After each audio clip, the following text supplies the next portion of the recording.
এই যে আওয়ামী লীগকে রাজনীতিতে ফিরিয়ে আনার জন্য অস্থির হয়েছে ট্রাম্প প্রশাসন, তারও একটা কারণ, তারা মনে করে যে এই অঞ্চল যদি ইসলামী উগ্রবাদের শিকার হয়, যদি চরমপন্থার মধ্যে পড়ে যায়, তাহলে তাদের যে বাণিজ্য সুবিধা বা তারা বঙ্গোপসাগর সহ নানা জায়গায় যেসব বাণিজ্যিক এবং নিরাপত্তার স্বার্থকে অনেকদিন আগে থেকে টার্গেট করে রেখেছে, নিশানা করে রেখেছে, সেগুলো একটা ব্যাপক অস্থিতিশীলতার মধ্যে পড়বে। কাজেই ট্রাম্প প্রশাসন আবার সবসময় চেয়ে এসেছে যে স্থিতিশীল সরকার, স্থিতিশীল রাজনীতি এবং তাদের ব্যবসা বাণিজ্যের অবাধ সুযোগ। বাংলাদেশে নির্বাচনের আগে বরাবরের মতোই মার্কিন যুক্তরাষ্ট্র অত্যন্ত তৎপর এবং চঞ্চল হয়ে উঠেছে। বিভিন্ন প্রতিনিধিদের যেমন তারা বাংলাদেশে পাঠাচ্ছে ট্রাম্প প্রশাসন, সরকারের কর্তা ব্যক্তি এবং নির্বাচনের অংশীদার পক্ষগুলোর সঙ্গে নানা আলাপ আলোচনায়, তেমনি বাংলাদেশের জাতীয় নিরাপত্তা উপদেষ্টা খলিলুর রহমানের মতো কর্মকর্তাকে ওয়াশিংটন ডেকে নিয়ে শীর্ষ পর্যায়ের কর্মকর্তাদের সঙ্গে বৈঠক করিয়ে বার্তা পাঠানো হচ্ছে বাংলাদেশে। আবার বাংলাদেশের বিভিন্ন রাজনৈতিক দলগুলোর সঙ্গে মার্কিন যুক্তরাষ্ট্রের ট্রাম্প প্রশাসনের বিভিন্ন পর্যায়ের ব্যক্তিবর্গের টেলি বৈঠক চলছে। সে কথাটিও এর আগে বলছিলাম যে এমনকি নয়া দিল্লিতে আওয়ামী লীগের নেতৃবৃন্দের কারো সঙ্গে এবং দিল্লি সহ দেশে বিদেশের বিভিন্ন জায়গায় থাকা আওয়ামী লীগ নেতৃবৃন্দের সঙ্গে ট্রাম্প প্রশাসনের বিভিন্ন পর্যায়ের কর্মকর্তাদের বৈঠক হচ্ছে, টেলি বৈঠক অনুষ্ঠিত হচ্ছে, মূলত আওয়ামী লীগকে বাংলাদেশের রাজনীতিতে ফিরিয়ে আনার প্রসঙ্গে।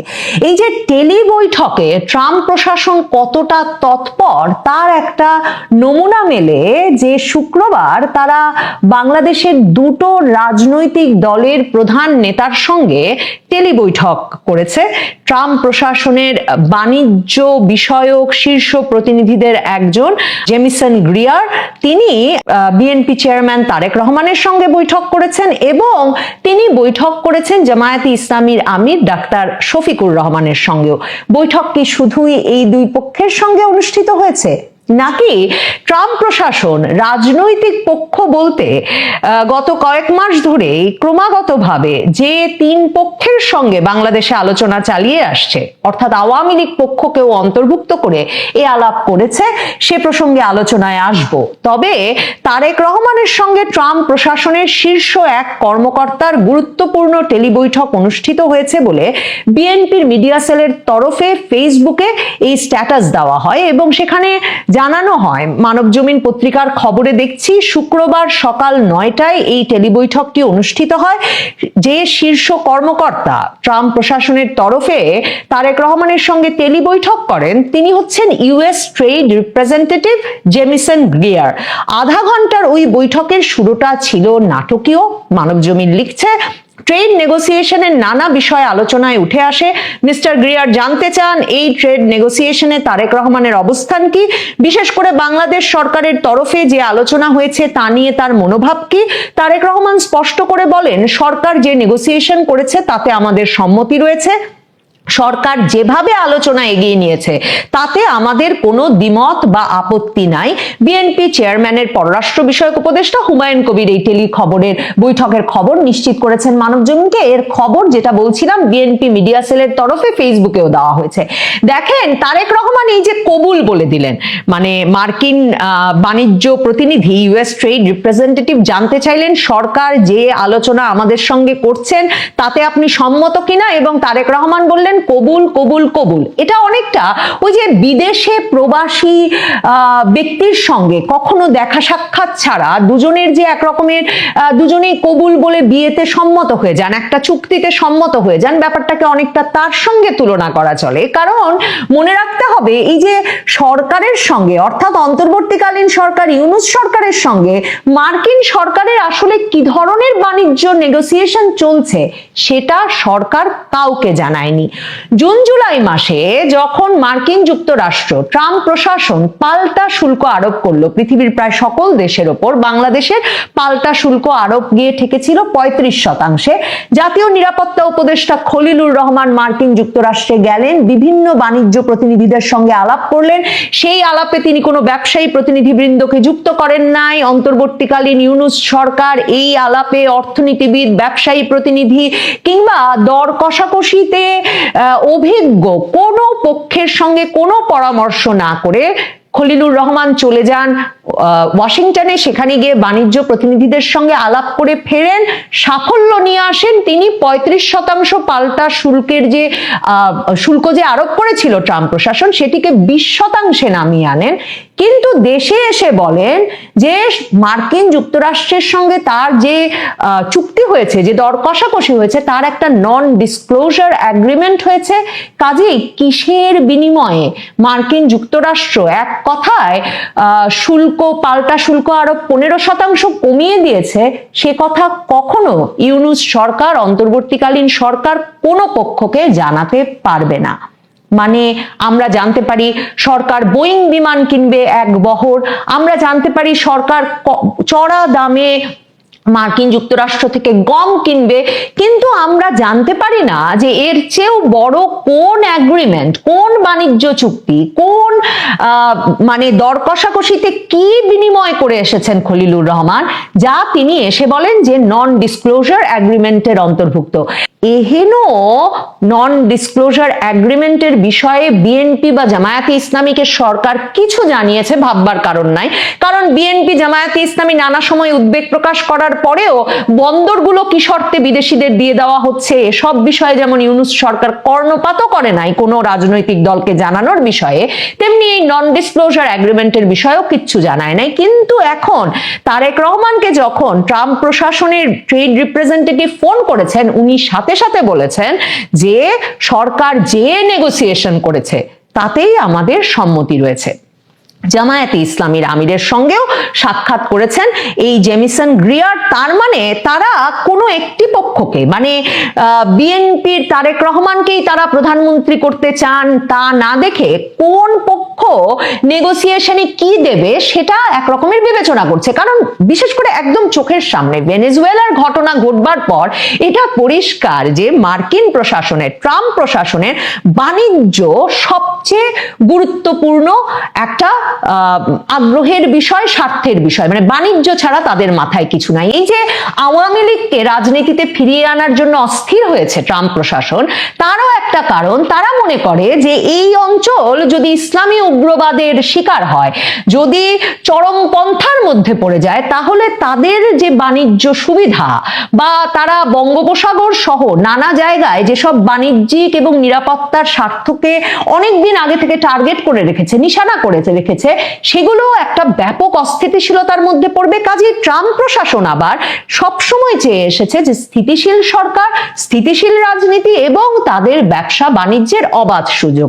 জামায়াতে ইসলামীর আমিরের সঙ্গেও কিন্তু যুক্তরাজ্যের বাণিজ্য প্রতিনিধি জেমিসন গ্রিয়ার কথা বলেছেন। তাদের মধ্যে বৈঠকটা হয় শুক্রবার দুপুরে। জামায়াতের ভেরিফাইড ফেসবুক পেজ থেকেও সেই বিষয়টি জানানো হয়েছে।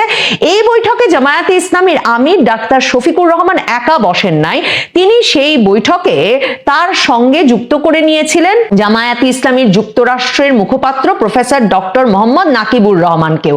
এবং সেই পোস্ট থেকে জানা যায় যে জেমিসন গ্রিয়ারের সঙ্গে এর পাশাপাশি বৈঠকে আরো উপস্থিত ছিলেন দক্ষিণ ও মধ্য এশিয়া বিষয়ক সহকারী মার্কিন বাণিজ্য প্রতিনিধি ব্রেন্ডন লিঞ্চ, দক্ষিণ ও মধ্য এশিয়া বিষয়ক পরিচালক এমিলি অ্যাশবি, আর যেটা বলছিলাম আমিরের সঙ্গে যুক্ত হয়েছিলেন যুক্তরাষ্ট্রের মুখপাত্র প্রফেসর ডক্টর মোহাম্মদ নাকিবুর রহমানও। এখন সেই বৈঠকের শুরুতেই ডাক্তার শফিকুর রহমান একদিকে রাষ্ট্রদূত গ্রিয়ারকে ধন্যবাদ জানিয়েছেন যে তারা যে নিজ উদ্যোগে এমন একটা আলাপের উদ্যোগ নিয়েছেন, এবং তারপর তিনি পারস্পরিক শুল্ক উপহার সংক্রান্ত আলোচনায় বাংলাদেশের প্রতি তার সহযোগিতার জন্য কৃতজ্ঞতা প্রকাশ করেন এবং তিনি বলেন যে রাষ্ট্রদূত গ্রিয়ার যে তাকে অবহিত করেছেন যে গত সপ্তাহেও তিনি ব্যক্তিগত উদ্যোগে, এই জেমিসন গ্রিয়ার ব্যক্তিগত উদ্যোগে প্রেসিডেন্ট ডোনাল্ড ট্রাম্পের সঙ্গে সাক্ষাৎ করে বাংলাদেশের পারস্পরিক শুল্ক হার বিষয়ে আলোচনা করেছেন ডাক্তার শফিকুর রহমান, সেজন্য তাকে কৃতজ্ঞতা প্রকাশ করেন। তার মানে এখানেও এই একই ঘটনা ঘটলো। ডাক্তার শফিকুর রহমান বললেন যে শুল্ক হার বিষয়ে নিরাপত্তা উপদেষ্টা খলিলুর রহমান ট্রাম্প প্রশাসনের সঙ্গে যা আলোচনা চালিয়েছে, এমনকি গত সপ্তাহেও তিনি সেখানে ছিলেন, সেখানে আরেক দফা এই বিষয়ে আলোচনা হওয়ার কথা, যা দিয়েছেন নন ডিসক্লোজার এগ্রিমেন্টে দিয়েছেন, তারা কিচ্ছু জানেন না। কিন্তু জামায়াতের আমিরও বললেন কবুল কবুল কবুল, তিনিও রাজি মার্কিন যুক্তরাষ্ট্রকে ইউনূস সরকার ঠিক যা দিচ্ছে সেটাই দিয়ে যেতে তারাও সম্মত। তবে জামায়াতের আমির অন্তত কিছু হোমওয়ার্ক করেছিলেন এবং তারা যে দুপক্ষের স্বার্থ সংশ্লিষ্ট বিষয়ে জেনে শুনে আলাপে বসে আলোচনা এগিয়ে নিতে চেয়েছেন, এটা অন্তত একরকম প্রমাণ করতে চেয়েছেন তাদের ভেরিফাইড ফেসবুক পোস্টে। এবং সে কারণে সেখানে দেখবেন ডাক্তার শফিকুর রহমান বলছেন পারস্পরিক শুল্ক চুক্তি বাংলাদেশ ও যুক্তরাষ্ট্রের দ্বিপাক্ষিক ও বাণিজ্য অর্থনৈতিক সম্পর্ক উন্নয়নের জন্য দৃঢ় ও শক্তিশালী ভিত্তি তৈরি করেছে। কিন্তু মনে করিয়ে দেই, ডাক্তার শফিকুর রহমান কেন বাংলাদেশের কেউ জানেন না ওই দ্বিপাক্ষিক চুক্তিতে খলিলুর রহমান কি শর্ত দিয়ে এসেছেন। জামায়াত আমির এছাড়াও বলেছেন যে আগামী ফেব্রুয়ারিতে অনুষ্ঠিতব্য জাতীয় নির্বাচনের পর যদি বাংলাদেশ জামায়াতে ইসলামী সরকার গঠন করে তবে তার দল এই চুক্তির পূর্ণ বাস্তবায়ন অব্যাহত রাখবে এবং যুক্তরাষ্ট্রের সঙ্গে বাণিজ্য ও বিনিয়োগ সম্পর্ক আরো গভীর করতে আন্তরিকভাবে কাজ করবে। এখন ট্রাম্প প্রশাসন যে একটা রাজনৈতিক স্থিতিশীলতা, স্থিতিশীল সরকার, এসব কারণে তাদের রাজনৈতিক নেতৃবৃন্দ ওই প্রশাসনের এবং যারা কিনা এই দক্ষিণ মধ্য এশিয়ার নিরাপত্তা সংক্রান্ত বিষয়গুলো দেখভাল করেন, সেই কর্মকর্তারা যে আওয়ামী লীগের রাজনৈতিক কার্যক্রম নিষিদ্ধ করে আওয়ামী লীগকে রাজনীতিতে ফিরিয়ে আনার জন্য আওয়ামী লীগের নেতৃবৃন্দের সঙ্গে নানা পর্যায়ে আলাপ করছেন কিংবা ইউনূস সরকারের উপর চাপ প্রয়োগ করছেন, নিশ্চিতভাবেই মার্কিন যুক্তরাষ্ট্র আওয়ামী লীগের কাছ থেকেও এমন একটা ইতিবাচক মনোভাব আশা করবে মার্কিন যুক্তরাষ্ট্রের বাণিজ্য সম্প্রসারণের ব্যাপারে। এখন দেখেন 2024-এ আওয়ামী লীগ সরকারের পতনের পেছনে মার্কিন যুক্তরাষ্ট্র সরকার যে এর আগে কয়েক বছর ধরে ব্যাপক বিনিয়োগ করে গেছে, এমনকি ট্রাম্প নিজে এসেও বলেছেন যে ইউএসএআইডির মাধ্যমেও কত মিলিয়ন ডলার বাংলাদেশের বিভিন্ন সংগঠনকে শুধুমাত্র সরকার পরিবর্তনের জন্য বিনিয়োগ করা হয়েছে, কিংবা পিটার হাসের যে চঞ্চলতা, ওগুলো মাথায় রাখলে ওই যে শেখ হাসিনা বারবার বলতেন যে তিনি যদি বঙ্গোপসাগরে সেন্ট মার্টিনে মার্কিন ঘাঁটি স্থাপন করতে দিতেন কিংবা পুরো বঙ্গোপসাগরে তেল গ্যাস অনুসন্ধানের কাজগুলো মার্কিন কোম্পানিগুলোকে দিয়ে দিতে রাজি হতেন, তাহলে তার ক্ষমতায় থাকা সুবিধা হতো এবং তাকে ক্ষমতাচ্যুত হতে হতো না। মার্কিন যুক্তরাষ্ট্রের এখনকারও এই ইন্দো প্রশান্ত মহাসাগরীয় অঞ্চলে তাদের যে অগ্রাধিকার, সে বিষয়ে আপনি যদি ইন্টারনেটেই সার্চ করেন স্পষ্টভাবে দেখবেন একদিকে তারা যেমন এই পুরো অঞ্চলে চীনের প্রভাব কমিয়ে আনতে ভারতকে তাদের সবচেয়ে বড় মিত্র বলে মনে করে, অন্যদিকে তারা মনে করে বঙ্গোপসাগরে তাদের অবস্থান নিশ্চিত করা না গেলে এই ভারত মহাসাগর অঞ্চলকে কখনো তারা চীনের প্রভাব বলয় মুক্ত করে নিজেদের প্রভাব প্রতিষ্ঠা করতে পারবে না। 2024-এর নির্বাচনটার আগেও আওয়ামী লীগ প্রায় কথা দিয়ে ফেলেছিল যে মার্কিন কোম্পানি এক্সন মোবিল, যারা কিনা যে বঙ্গোপসাগরের 26টি ব্লক, মানে আওয়ামী লীগ সরকার যে 26টি ব্লক নির্ধারণ করেছিল তেল গ্যাস অনুসন্ধানে, 26টি ব্লকেই তারাই অনুসন্ধান করবে, তারাই তেল গ্যাস আহরণ করবে, এই প্রস্তাব নিয়ে তারা কিন্তু তখন আওয়ামী লীগ সরকারের সঙ্গে ঘনিষ্ঠভাবে আলোচনা করছিল এবং মার্কিন সরকার ধারণা করছিল যে অমন একটা দুর্বল নির্বাচনের আগে আওয়ামী লীগ সরকার হয়তোবা মার্কিন কোম্পানিকে ওই পুরো বঙ্গোপসাগরে এই তেল গ্যাস আহরণ এবং অনুসন্ধানের দায়িত্ব দিয়ে দিতে রাজি হয়ে যাবে। কিন্তু 2024-এর নির্বাচনটা সেরে ফেলার পর 2024-এর মাঝামাঝি থেকে আওয়ামী লীগ সরকার আবারও একটা বৈশ্বিক দরপত্র আহ্বান করে বসে এবং পরিষ্কার করে যে তারা কিছুতেই একটি দেশ, বিশেষ করে মার্কিন যুক্তরাষ্ট্রের মতো দেশ, যারা কিনা এই তেল গ্যাস আহরণের নামে জায়গায় জায়গায় সমুদ্রের বিভিন্ন দেশের সমুদ্র সীমায় নজরদারি প্রতিষ্ঠা করে, নিরাপত্তা প্রতিরক্ষা কৌশলের দিক থেকে গুরুত্বপূর্ণ অবস্থান তৈরি করে, এমন একটি দেশকে তারা সম্পূর্ণ নিয়ন্ত্রণ প্রতিষ্ঠা করতে দিতে প্রস্তুত নয়। মার্কিন যুক্তরাষ্ট্রের সঙ্গে বাণিজ্য প্রতিনিধিদের সঙ্গেও নিশ্চিতভাবে আওয়ামী লীগকে রাজনীতিতে ফেরার ক্ষেত্রেও এখনো আলাপ আলোচনা চালিয়ে যেতে হচ্ছে। বাংলাদেশের গুরুত্বপূর্ণ রাজনৈতিক পক্ষগুলো এবং এই অন্তর্বর্তীকালীন সরকার যখন যে কোনো কিছু দিয়ে দিতে প্রস্তুত, বিশেষভাবে এই অন্তর্বর্তীকালীন সরকারই যখন বাংলাদেশের শক্তিশালী রাজনৈতিক দলগুলোর জন্যও এমন একটা পরিস্থিতি তৈরি করেছে যে মার্কিন যুক্তরাষ্ট্রের জন্য যে কোনো কিছু দিয়ে দিতে তাদেরকে প্রস্তুত থাকতে হবে, তখন আওয়ামী লীগের নেতৃবৃন্দের সঙ্গে মার্কিন প্রতিনিধিদের যত আলাপ, সে আলাপেও এই বাণিজ্য সুবিধার বিষয়গুলো আলোচিত হচ্ছে, তা একরকম নিশ্চিত। আওয়ামী লীগকে সম্ভবত বাংলাদেশের রাজনীতিতে ফিরতে হলে তাদেরকেও কোনো কোনো বিষয়ে কবুল কবুল কবুল বলতে একরকমের রাজি হতে হবে, না হলে দেশে ফেরার পথটা নিশ্চিতভাবেই আরো সংকুল হয়ে থাকবে আওয়ামী লীগের জন্যে। ইউনূস সরকারের প্রিয় বন্ধু প্রতিষ্ঠান সিপিডি বলেছে যে বিগত 40 বছরের মধ্যে কোন সরকার এক বছরে এত পরিমাণ টাকা খরচ করেনি যতটা করেছে ইউনূস সরকার।